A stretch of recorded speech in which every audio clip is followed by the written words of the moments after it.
मिसाल टुडे से मैं आपका साथी, आपका मित्र कुणाल पंत। साथियों, आज मैं आपको बताना चाहूँगा अग्निपथ योजना 2022, अग्निपथ स्कीम 2022। भारतीय सेनाओं में भर्ती यानी कि Indian army, Indian air force, navy 2022 अब अग्निपथ योजना से इनमें भर्ती शुरू हो जाएगी।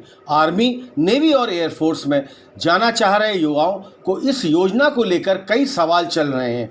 अग्निपथ योजना से सेनाओं में किन पदों पर भर्ती होगी, भर्ती की योग्यता क्या होगी, परीक्षा, चयन प्रक्रिया, साक्षात्कार कैसे होंगे, ट्रेनिंग, नौकरी और वेतन भत्ता व पेंशन किस तरह के होंगे, यह सारे जवाब मैं एक एक करके आपको बताता चलता हूँ।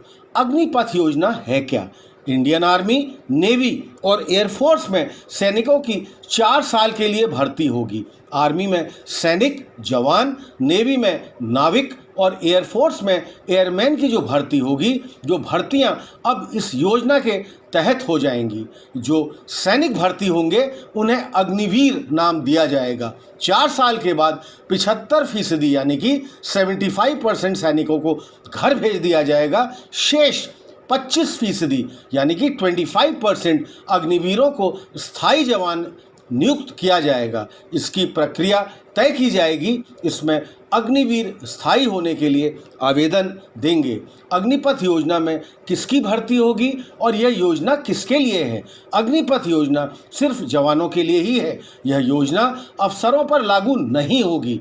सेवा अधिकारी रैंक के नीचे व कर्मियों के लिए यह योजना होगी। नई योजना मौजूदा जवानों की खुली भर्ती की जगह दी गई है। अभी जनरल ड्यूटी के अलावा clerk, store keeper, tradesman, nursing assistant जैसे पदों के लिए खुली भर्ती होती है। आर्मी, नेवी और एयरफोर्स में वर्तमान में जवान की जो भर्ती प्रक्रिया है वह नहीं बदलेगी, यानी अग्निवीरों का चयन मौजूदा चयन प्रक्रिया से ही होगा। सेनाओं में अभी शॉर्ट सर्विस कमीशन यानी कि एसएससी के जरिए 10 साल के लिए अफसरों की नियुक्ति होती है, जिसे 14 साल तक बढ़ाया जाता है। इस व्यवस्था में कोई बदलाव नहीं किया जाएगा।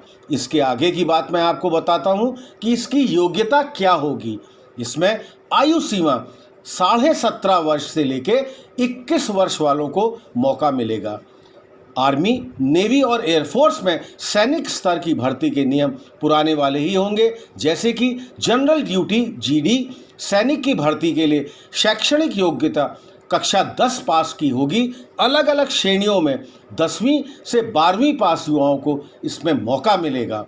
और अगले 90 दिन में अग्निपथ योजना के तहत 46,000 भर्तियां निकाली जाएंगी।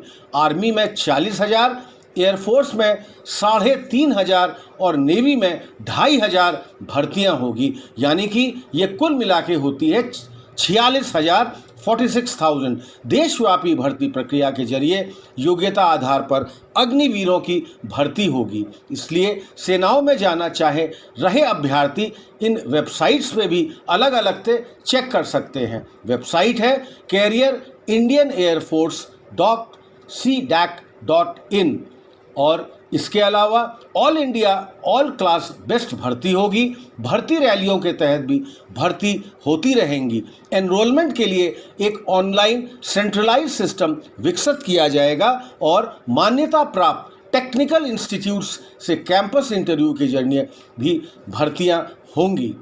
हर अग्निवीर को भर्ती के पहले साल 30,000 महीने सैलरी मिलेगी। यह अग्निवीरों की सैलरी होगी, मतलब कि पहले साल वो 30,000 रुपये पाएंगे। दूसरे साल अग्निवीर की तनख्वाह बढ़कर 33,000 33,000, तीसरे साल 36.5 यानी कि 36.5 और चौथे साल 40,000 रुपये हो जाएगी, यानी कि 40,000 हो जाएगी। हालांकि इनकी सैलरी में से सेवानिधि पैकेज के लिए हर बार 30% कट जाएगा। जैसे कि पहले साल 30,000 रुपये मिलने हैं, लेकिन इनमें से 21,000 रुपये ही इसमें दिए जाएंगे। बाकी 30% यानी 9,000 रुपये अग्निवीर कॉर्पस फंड में जमा हो जाएंगे।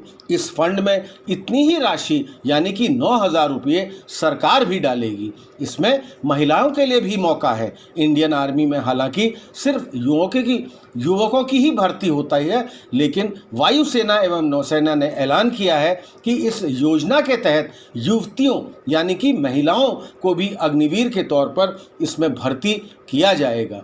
4 साल बाद ड्यूटी से मुक्त किए गए अग्निवीरों को क्या क्या सुविधा मिलेंगी और उनको क्या पेंशन मिलेगी। पेंशन ही नहीं मिलेगी, सेवानिवृत्ति पैकेज भी मिलेगा। इस फंड के लिए अग्निवीरों की मासिक सैलरी का 30% यानी कि 30% काटा जाएगा। इतनी ही रकम सरकार जमा करेगी। 4 साल बाद सेना में ड्यूटी मुक्त होने वाले 75% यानी कि 75% ऐसे अग्निवीरों को 11.71 लाख रुपया यानी कि 11.71 लाख रुपीस की सेवा निधि पैकेज दिया जाएगा। इस पर कोई टैक्स नहीं लगेगा। इसके अलावा उनको मिले कौशल प्रमाण पत्र और बैंक लोन के जरिए उन्हें दूसरी नौकरी करने के लिए भी बहुत अधिक मदद मिलेगी। यानी कि अगर इन 4 सालों में कोई भी जो इसमें जिसका सिलेक्शन हुआ है या जो इसमें चयनित हुआ है, अगर ये बचाना चाहे तो 22 से 23 लाख रुपए तक इसमें उसकी बचत हो सकती है।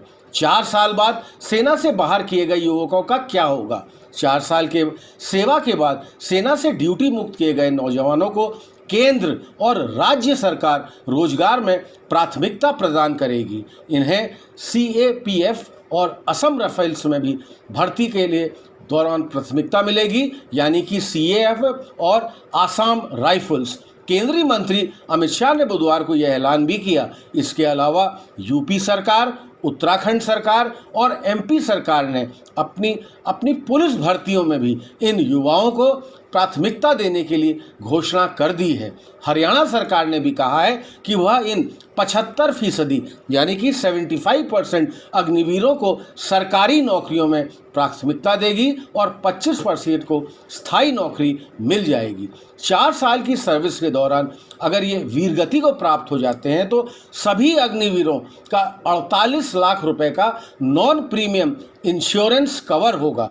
साथियों, ये एक बहुत प्रमुख बात है जो कहीं पर भी नहीं बताई जा रही है कि 4 साल में अगर ये वीरगति को प्राप्त होते हैं तो 48 लाख का नॉन प्रीमियम इंश्योरेंस इनको कवर मिलेगा। ड्यूटी के दौरान मृत्यु होने पर 44 लाख रुपए की अतिरिक्त अनुग्रह राशि मिलेगी। इसके अलावा परिवार की सेवा निधि सहित 4 सालों तक सेवा न किए जाने गए पर हिस्से का भी भुगतान किया जाएगा। अगर दिव्यांग हुए तो क्या होगा? दिव्यांग अगर हैं तो उन्हें प्रतिशत अक्षमता होगी जिसके आधार पर मुआवजा दिया जाएगा।